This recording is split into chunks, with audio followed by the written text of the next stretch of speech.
Basically basic knowledge के बतौर जितना ब्रह्मा बाबा शिव को पहचानते हैं उतना और कोई नहीं पहचान सकता। और एडवांस ज्ञान के बतौर जितना राम की आत्मा शिव को पहचान सकती है उतना कोई नहीं पहचान, उतना और कोई आत्मा नहीं पहचान सकती। अच्छा, फिर ये राम ही रावण बनता है, कृष्ण की कंस बनता है, ये टाइटल कैसे मिल गया है? 36 के पहले की बात है। 36 से पहले रावण था, क्योंकि सब रावण के इसमें आ जाते ना दिन प्रॉपर कली के अंत में तो अंतिम समय जब सुप्रीम कोर्ट प्रवेश करने के बाद तो नहीं कहेंगे। ब्राह्मणों की दुनिया में जो रावण संप्रदाय है उनको सुधारने के लिए राम को रावण बनना पड़ता है। हाँ जी, ये बात रही। इससे विष मारा जाता है और लोहे से लोहा काटा जाता है। तो रामकृष्ण का पार्ट भी ऐसा ही है। और कृष्ण वाली आत्मा जितनी ज़्यादा सहनशील है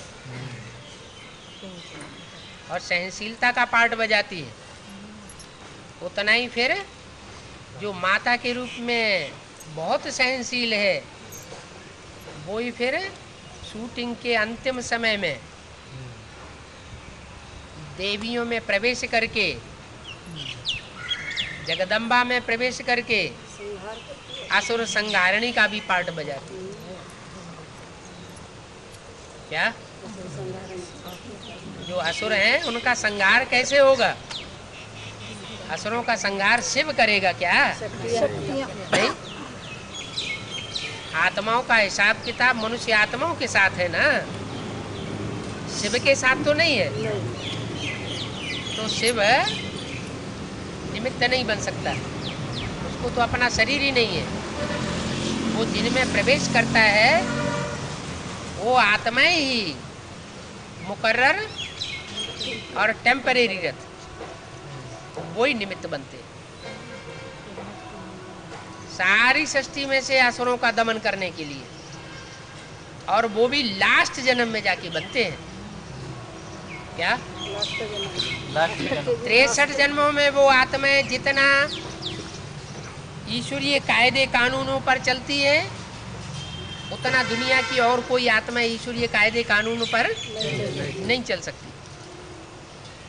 लेकिन क्योंकि वो इस सारी सृष्टि के माता पिता हैं, इसलिए उनकी जिम्मेवारी बनती है कि सारी सृष्टि को सुधारना, पहले खुद सुधरना और सारी सृष्टि को सुधारना, ये उनकी जिम्मेवारी है।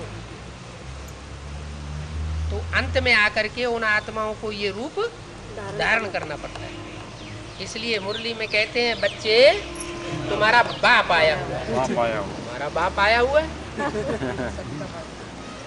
तुम्हारा बाप आया हुआ है का मतलब क्या हुआ?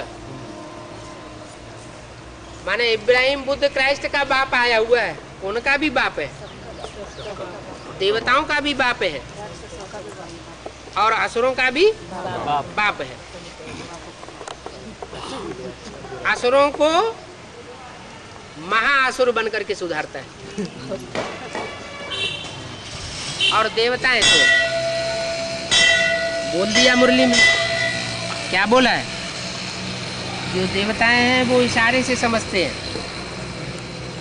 मनुष्य बार बार कहने से समझते हैं, और जो राक्षस हैं या गधे हैं, रावण के सर के ऊपर काय का शीश दिखाया जाता है, गधे का। तो जो गधे हैं वो लाठी से सुधरते हैं, वो डंडे से ही सुधरते हैं। इसलिए रामकृष्ण की आत्माओं को फिर वो भयंकर रूप भी धारण करना पड़ता है। वो सबके बाप हैं असुरों के, और रामकृष्ण के जो तामसी रूप है